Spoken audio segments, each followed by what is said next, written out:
Udara di ruangan menjadi tipis, berat. Kehangatan yang dulu mengisi setiap sudut kini menguap tanpa jejak. Dia ada di sana secara fisik, tapi jiwanya telah pergi ke tempat yang tidak bisa kau jangkau. Kau berbicara, tapi suaramu seolah memantul dari dinding kaca yang tak terlihat di sekelilingnya.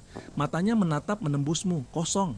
Seolah kau hanyalah bagian dari perabotan usang di dunianya. Ini adalah keheningan yang memekakkan telinga. Bukan keheningan yang damai, tapi keheningan yang syarat dengan tuduhan yang tak terucap. Sebuah senjata yang diasah dengan presisi dingin. Pikiranmu berpacu. Kau memutar ulang setiap percakapan, setiap tindakan, mencari kesalahan, mencari retakan kecil yang mungkin telah kau sebabkan. Apa yang kulakukan, apa yang kukatakan. Kau menjadi detektif dalam hidupmu sendiri, mencari petunjuk atas kejahatan yang tidak kau mengerti. Setiap sudut rumah terasa seperti tempat kejadian perkara. Kau mencoba meraihnya dengan sentuhan lembut, dengan pertanyaan hati-hati, tapi tanganmu menyentuh marmer, dingin, keras, dan tak bernyawa. Upayamu hancur berkeping-keping di kakinya. Rasa bersalah mulai merayapimu, seperti tanaman beracun. Mungkin ini salahku, mungkin aku tidak cukup baik, mungkin aku terlalu banyak menuntut. Dia menanam benih itu dengan diamnya dan kau menyiraminya dengan air matamu. Berhenti di sana. Tarik napas dalam-dalam dari udara dingin ini dan dengarkan. Ini bukan tentangmu, tidak pernah tentangmu. Inilah kebenarannya. Di balik benteng es itu, tidak ada ketenangan atau kekuatan. Yang ada adalah badai, sebuah kepanikan yang sunyi. Kita menyebutnya kepanikan narsistik. Ini bukan keheningan seorang filsuf. Ini adalah keheningan predator yang terluka, yang mundur ke dalam bayang-bayang untuk menjilat lukanya. Seorang narsisis membangun dunianya di atas fondasi yang rapuh, persepsi keagungan diri. Dia adalah aktor utama dalam filmnya sendiri. Semua orang dan segalanya hanyalah properti atau peran pendukung. Sumber kehidupan emosionalnya yang dikenal sebagai pasokan narsistik berasal dari kekaguman, perhatian, dan validasi dari luar. Dia tidak memproduksinya dari dalam, dia mengkonsumsinya. Kepanikan narsistik terjadi ketika pasokan ini terancam. Ketika realitas menusuk gelembung fantasinya, pemicunya bisa sangat kecil di mata orang lain. Sebuah kritik di tempat kerja, sebuah momen di mana kau bersinar lebih terang darinya, sebuah lelucon yang dianggap sebagai penghinaan. Bagi egonya yang rapuh, ini bukan sekadar insiden kecil, ini adalah gempa bumi eksistensial. Fondasi dunianya bergetar. Citra diri yang sempurna terancam hancur. Dan apa responsnya? Bukan komunikasi, bukan refleksi diri, melainkan penarikan diri. Dia menjadi dingin. Sikap dingin ini memiliki banyak fungsi. Pertama, ini adalah mekanisme pertahanan. Di dalam benteng keheningannya, tidak ada yang bisa menyakitinya lebih jauh. Dia aman dari kritik, aman dari realitas. Kedua, ini adalah hukuman. Kau dianggap sebagai sumber luka narsistiknya. Dengan menarik kehangatan dan kasih sayangnya, dia secara efektif menghukummu.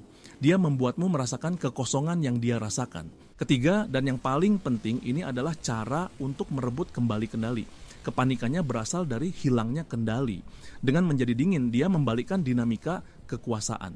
Dia tidak lagi menjadi korban dari situasinya. Dia menjadi sutradara dari penderitaanmu. Reaksimu, kebingunganmu, permohonanmu, air matamu menjadi pasokan narsistik yang baru. Itu memberinya makan, menenangkannya. Kau berpikir kau sedang berjuang untuk hubunganmu.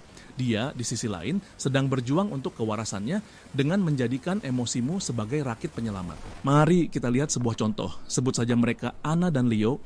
Hubungan mereka pada awalnya adalah angin puyuh. Leo memuja Anna, dia adalah dunianya, pusat gravitasinya. Anna merasa dilihat, dihargai. Dia adalah cermin sempurna bagi keagungan Leo. Dia memantulkan kembali citra pria hebat yang sangat ingin Leo lihat. Suatu hari Anna mendapat promosi di tempat kerja. Dia pulang dengan perasaan gembira, bersemangat untuk berbagi kabar baik dengan belahan jiwanya. Dia menceritakan pencapaiannya. Tapi alih-alih melihat kebanggaan di mata Leo, dia melihat sesuatu yang lain. Sesuatu yang berkedip dan padam. Sebuah kekosongan. Leo memberikan ucapan selamat yang datar dan mekanis. Malam itu dia diam. Hari berikutnya dia menjadi dingin. Dinding es itu telah dibangun. Bagi Anna ini tidak masuk akal. Seharusnya mereka merayakannya. Tapi bagi Leo, kesuksesan Anna adalah sebuah serangan. Itu adalah luka narsistik. Dalam filmnya, dialah sang pahlawan, bintangnya. Malam itu sorotan bergeser ke Anna. Untuk sesaat dia menjadi peran pendukung dalam cerita Anna. Dan itu tak tertahankan. Kepanikan pun melanda. Jika aku bukan pusat dunianya, lalu siapa aku? Jika dia bisa sukses tanpaku, apakah dia masih membutuhkanku? Rasa tidak amannya yang dalam mengancam untuk menelannya. Jadi, dia menarik diri, dia membangun benteng esnya. Sikap dinginnya adalah cara putus asa untuk mengendalikan narasi, untuk membuat Ana kembali fokus padanya. Dia ingin Ana berhenti bahagia karena promosinya dan mulai khawatir tentang dirinya, dan itu berhasil. Kegembiraan Ana digantikan oleh kecemasan. Fokusnya kembali ke apa yang salah dengan Leo. Leo di dalam kepanikannya telah berhasil mengubah kemenangan Ana menjadi bahan bakar untuk mesin narsistiknya. Kendali telah pulih. Badai di dalam dirinya untuk sementara mereda. Ini bukan tindakan jahat yang diperhitungkan. Seringkali ini adalah reaksi naluriah, seperti landak yang menggulung menjadi bola berduri saat terancam.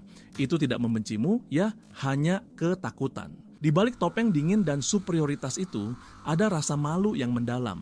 Ketakutan yang melumpuhkan bahwa dia akan diekspos sebagai penipu. Bahwa dia tidak sehebat yang dia pura-purakan. Sikap dinginnya adalah tirai yang menutupi kekosongan ini.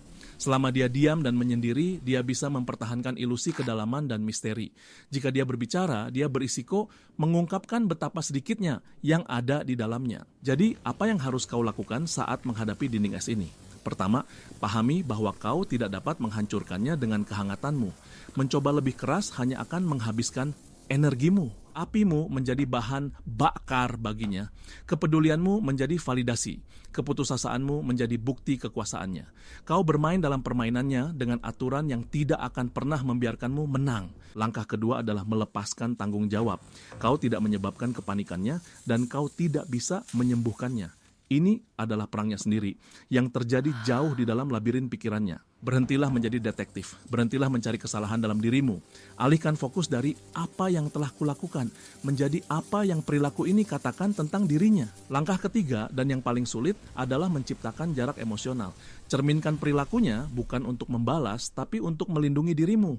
Tarik energimu kembali. Ketika kau berhenti memberinya reaksi emosional, kau memotong pasokan narsistiknya. Kau membiarkan dia duduk sendirian dalam keheningan dingin yang dia ciptakan. Apapun hasilnya, kau telah merebut kembali kekuatanmu. Kau tidak lagi menjadi aktris pendukung dalam dramanya, kau telah kembali menjadi protagonis dalam hidupmu sendiri. Memahami psikologi di balik sikap dingin seorang pria narsistik bukanlah tentang memaafkan perilakunya. Ini tentang membebaskan dirimu dari penjara kebingungan dan menyalahkan diri sendiri. Ini adalah kunci untuk membuka pintumu sendiri dan berjalan pergi.